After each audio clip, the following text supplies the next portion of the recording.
হচ্ছে এখন চলে আসলাম আমাদের সেই কাঙ্ক্ষিত জায়গার ওইখানে। এখানে আমাদের জমিন কিনা আছে, তো এইখানে আসলাম। ওইখান থেকে প্রথমে ঘুরে যাই, তারপর ওইখানে যাই দাওয়াত খাবো। এই যে আশেপাশে কোকিল ডাকছে, তারপর কত সুন্দর দৃশ্য।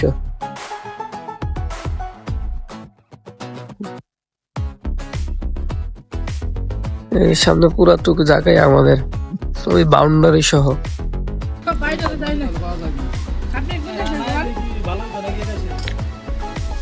গাইস ফাইনালি খাওয়া দাওয়া শেষ, আমরা বেরিয়ে পড়লাম রাস্তায়।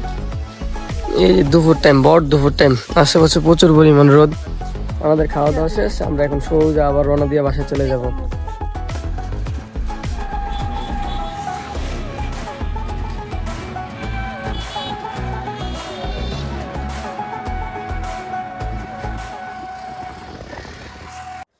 আজকে সকালবেলা বাইরে গেলাম সোজা সিঙ্গের যাওয়ার লিগা। সিঙ্গের একটা বিয়ার দাওয়াত আছে, সেই বিয়ার দাওয়াতটা খাইবার লেগা সকালবেলা বাইরে হয়ে গেলাম।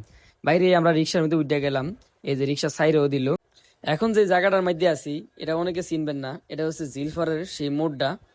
অনেক ঠেলাঠেলি করিয়া বাসের মধ্যে উঠে পড়লাম, আর উঠেই জানলার পাশে সিট লয়ে লইলাম, কারণ জানলার পাশে না বইলে আমগো হয়ই না। আর আমার মতন কে কে আপনারা জানলার পাশে বইতে পছন্দ করেন তারা অবশ্যই কমেন্টে জানায় যাবেন। জানলার পাশে না বইলে মনে হয় যে বাসের মধ্যে বইছি না বইছি বুঝাই যায় না। কারণ জানলার পাশ দিয়ে যে সুন্দর বাতাস আইয়ে আর যে সুন্দর ভিউ দেখা যায়, এডি দেখার লেগেই আমরা বাসের সাইডে বসি। বাস থেকে নাইমা হাইরিয়া সোজা অটোতে চড়ে উঠলাম। চড়ার পরে এখনো অটো ছাড়ে নাই, কারণ অটো ভরে নাই। অটোওয়ালা ওই যে ডাকতাছে মানুষ, আমাকেও অটো ভরে গেছে, হেললিগা অটো সাইরা দিল। আর আমরা এখন জাম ঠেলিয়া মেন রাস্তায় উঠতেছি। আমরা করে কি আর কমু, এই রাস্তাটার মধ্যে এত জাম থাকে যে ঠেলিয়া যাওয়া যায় না। এই রাস্তায় প্রচুর জ্যাম থাকে। আমরা অনেক কষ্টের পর হাইওয়ে রোডে উঠে গেলাম। আর এদিকের যে সুন্দর দৃশ্যগুলা, এগুলো দেখলেই প্রচুর ভালো লাগে। চারপাশে নদী আর খোলা বাতাস। আর আমি রিক্সাতে উঠলেই সবসময় সামনের সিটেই বসি, কারণ সামনের সিটে বসলে আশেপাশের দৃশ্যগুলা খুব সুন্দরভাবে উপভোগ করা যায় এবং দেখা যায়। যেমন এই দেখেন গাইজ, আপনাদেরকে কত সুন্দর করে ভিডিও করে দেখাচ্ছি, কত সুন্দর নদী আর কত সুন্দর ব্রিজ। আর এখানে কোনো ঝামজট থাকে না, গাড়ি একবারে আরাম মতন চলে। আপনারা যারা ভিডিও এই পর্যন্ত দেখছেন তারা লাইক কমেন্ট সাবস্ক্রাইব করে দিবেন, আমি জানি আপনারা লাইক করেন। গ্রাম অঞ্চলের ভিতরে ঢুকেও দেখি যে তেলের সিরিয়াল কমে নাই, যেন যাই হেনই তেলের সিরিয়াল। দেখি যে গাড়ি মনে হয় যে দীর্ঘ 2 কিলোমিটার দূরে খালি দাঁড়াই আছে। মেলা সিরিয়ালই আর শেষ হয় না।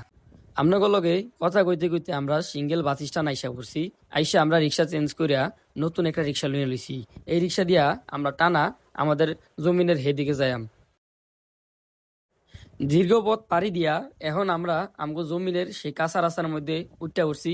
এই কাঁচা রাস্তা দিয়া অল্প একটু ভিতরে গেলেই আমগো জমিনটা হরবো। এই কাঁচা রাস্তাটা অনেকদিন ধরে হইব কইরা আর হয় নাই। কাঁচা রাস্তার মধ্যে ইট ঢালাই দেওয়া আছে। অটো রিক্সা থেকে নামার পর সোজা ঢুকে গেলাম আমগো জাগার সেই সীমানার মধ্যে। এই জায়গাটা কত সুন্দর আর নীরব, চারপাশে কোকিলের ডাক আর কত সুন্দর ছাওয়া আছে গাছের, আর বাতাসে খুবই ভালো লাগে। আর আশেপাশের পরিবেশটা গাইস দেখতে পাচ্ছেন খুবই সুন্দর। এবং সামনে যে জায়গাগুলা দেখতেছেন এগুলো সবই আমগো জায়গার মধ্যে পড়ছে। সামনে ওই যে বাউন্ডারি দেখা যায় এই সীমানা পর্যন্ত। আমাগো জাগার হেদিক থেকে ঘুরে আইয়া সোজা চলে আইলাম দাওয়াতে এনো। আর এনো ওই খাবার দাবার বাড়ে।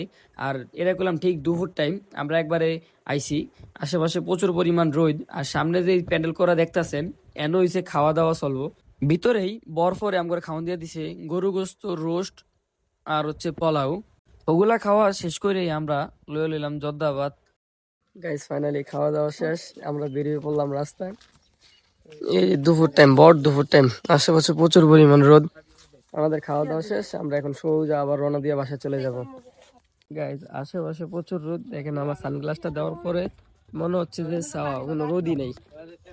আকাশে সূর্যটা ক্লিয়ার দেখা যায় আমার সানগ্লাস দেওয়ার কারণে। অ্যামেজিং ব্যাপার।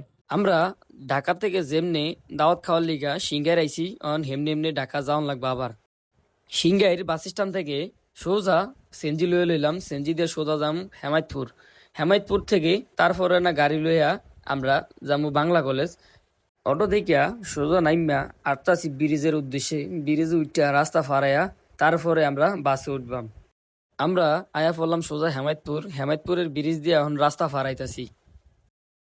রাস্তা ফারাইয়া সোজা উঠতে গেলাম বাসে। বাসে ওঠার পর বাসটা দেখি অনেকগুলা সিট এখনো খালি রয়ে গেছে। হেলিগা বাস ড্রাইভার বাস ছাড়ে না। বাসের লোক আস্তে আস্তে উঠতেছে, আর আমি এদিক দিয়া অতিরিক্ত হয়ে যাচ্ছি, কারণ বাসে বসে থাকতে ভালোই লাগে না। ভিডিও করতে করতে বাসার কাছে প্রায় আইসা পড়ছি। আজকের ভিডিওটা এই পর্যন্ত ছিল। যারা যারা দেখছেন লাইক কমেন্ট সাবস্ক্রাইব করে দিবেন। আসসালামু আলাইকুম।